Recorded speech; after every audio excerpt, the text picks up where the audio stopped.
Hello and welcome back to my friend the Rainbow Circle. I was just watching a movie called Beyond the Black Rainbow, keeping in the theme of rainbows. I just went from the Muppets. Why are there so many songs about rainbows? To Beyond the Black Rainbow. And it reminded me of a topic that, since it's been so long since I did a video, reminded me of a topic that I've been wanting to do for a while, which is Nicholas Winding Refn movies.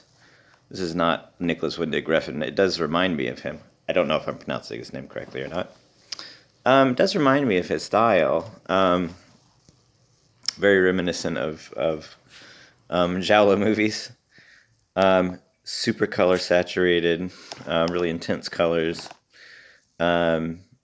Does remind me of a lot of the Nicholas Winding Refn movies. But I think one thing I noticed about Nicholas Winding Refn, if I'm pronouncing, I feel like I'm pronouncing his name incorrectly. Patmos Cosmatos, I think, did Beyond the Black Rainbow. He did Mandy. I think that's his name, Cosmatos or something like that. But something I noticed about Nicholas Winding Refn, especially people's responses to him, Bo was wanting to be involved in the video, especially people's responses to him. It's interesting how it seems like people get him backwards, or they rely a lot on the cliche responses to review his work, especially with Drive and Neon Demon. With Drive, a lot of the response was that it was not a traditional action movie, and that it sort of deconstructed the action movie and all that sort of stuff. And so when his next movie came out, Only God Forgives, a lot of the negative response was based on wanting it to be like Drive again. But storyline wise, Drive's story is basically just an action movie.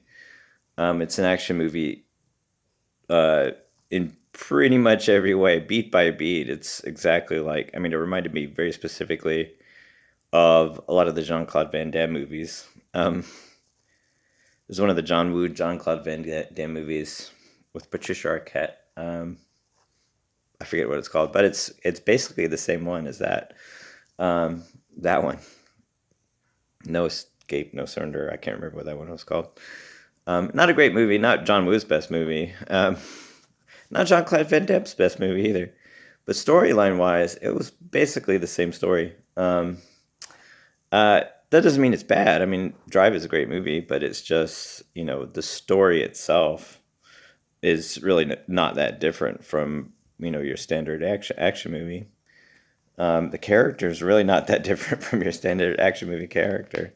Nothing wrong with that. I mean, Drive has a great main character.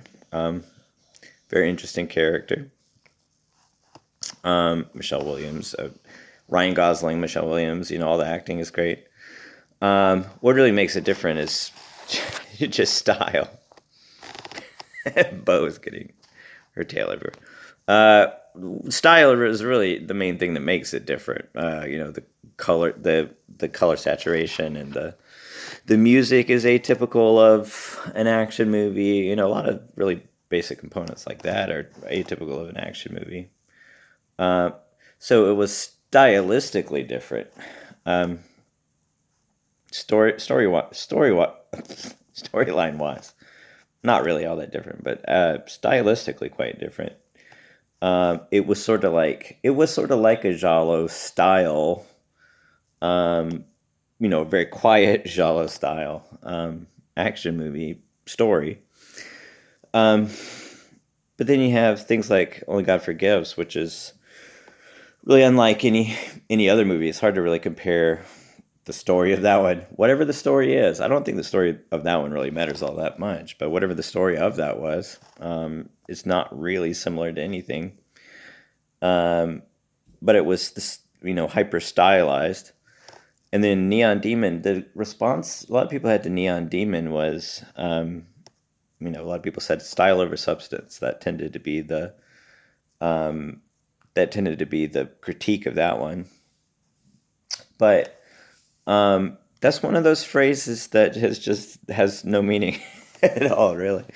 And it's a pet peeve of mine, just because people will say style over the substance. But in that sense, what does style mean, and why is that a bad thing? Why is style a bad thing? Define your terms. Also, substance. What does substance mean? And that's one of the problems with that as a critique. The implication of the phrase is that style is bad and substance is good, or style should not substitute for substance. But what does substance actually mean at all?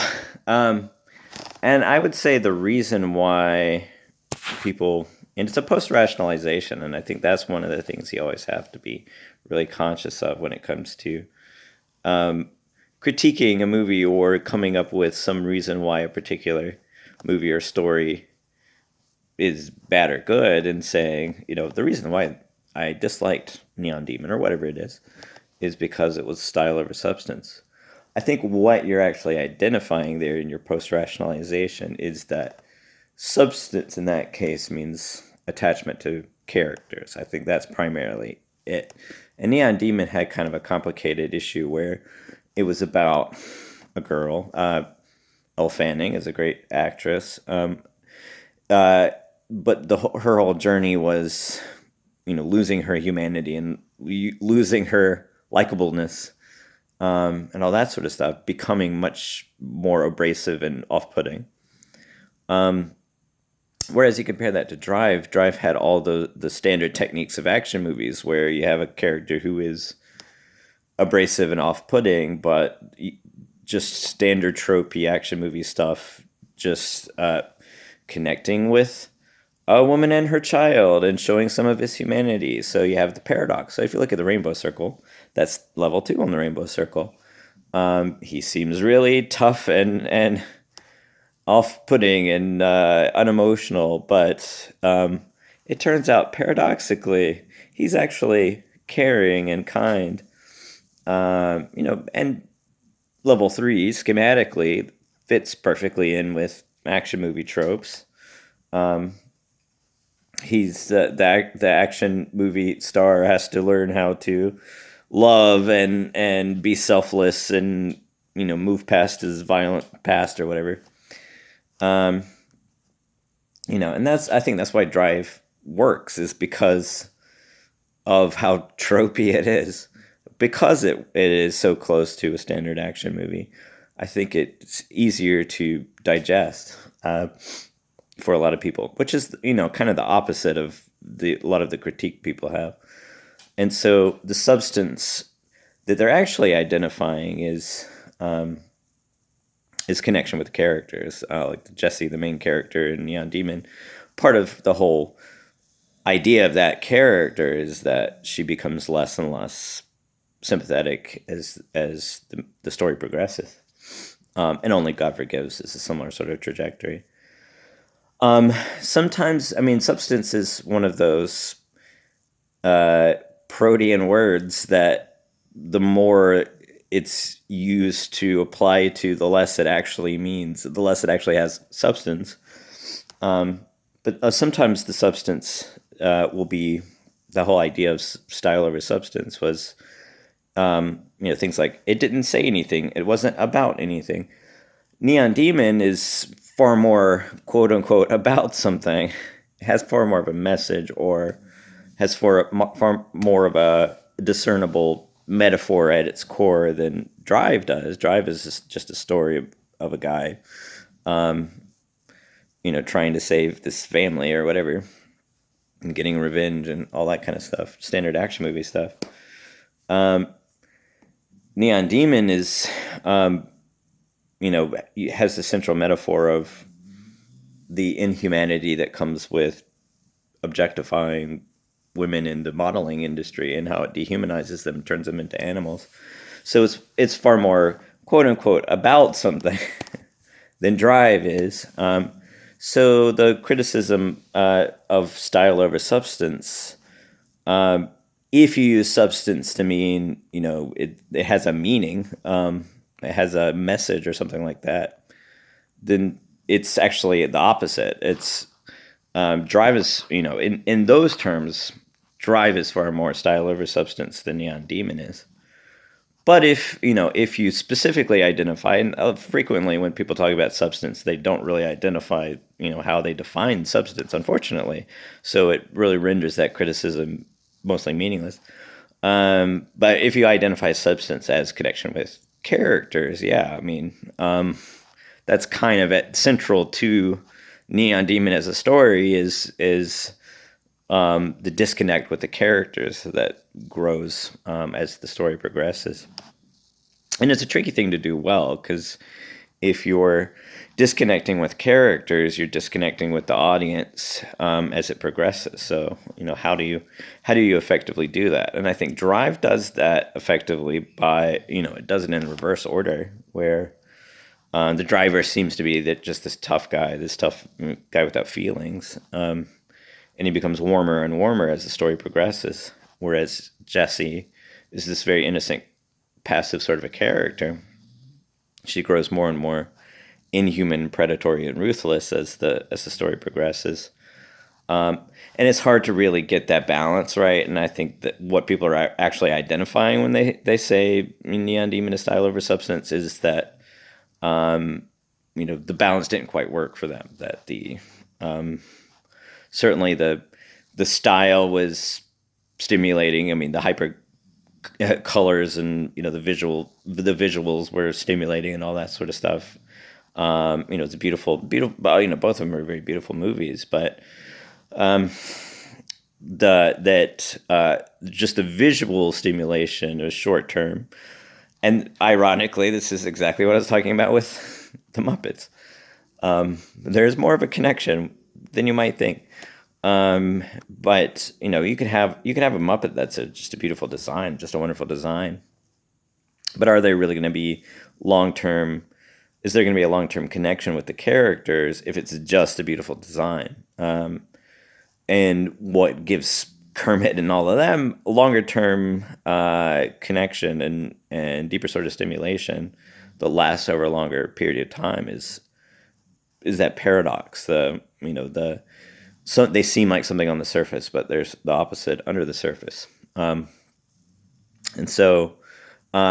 that's a tricky balance to do well. And arguably the reason why Drive was more successful than Neon Demon, just arguably, was because it made that aspect of the story work well. Style over substance, that doesn't really mean a whole lot, but when you identify it as associated with effectively managing the paradox for long-term stimulation, then you can recognize that how Drive ended up working much more effectively than the Neon Demon did for most people, arguably. And it can be the total opposite. It's certainly understandable if your response is the total opposite. Just as a side note, Nicholas Wending Refn directed an episode of Agatha Christie's Miss Marple. It was Miss Marple. An episode called Nemesis, which was a fascinating episode. I've always maintained that Miss Marple is a bit of a psychopath. And that story frames her as this angel of vengeance, basically. It's a bit different from the original story. I don't remember exactly how, but it's one of Agatha Christie's most unfortunate tropes. It's an interesting story, but Agatha Christie would lean hard. I mean, spoiler on the story, I guess, but Agatha Christie would lean hard on the so-and-so happened to be a lesbian, and that drove that person crazy. That's an unfortunate trope that Agatha Christie relied on pretty heavily. But it's an interesting artifact in the history of Nicholas Wending Refn that he directed the Nemesis episode of the Miss Marple show. Not that it matters. But, Miss Marple is definitely a character with all kinds of paradoxes, and she's definitely a character built for long-term decades and decades of just interest from audiences, and I think a lot of that is rooted in the paradox of her being this angel of vengeance and this very unassuming sort of appearance, which I think, Neon Demon could have worked a lot better if it starred Miss Marple, I guess, is what I'm trying to say. That's a weird note to end on, but I'll let that be the end. The dogs are sleeping.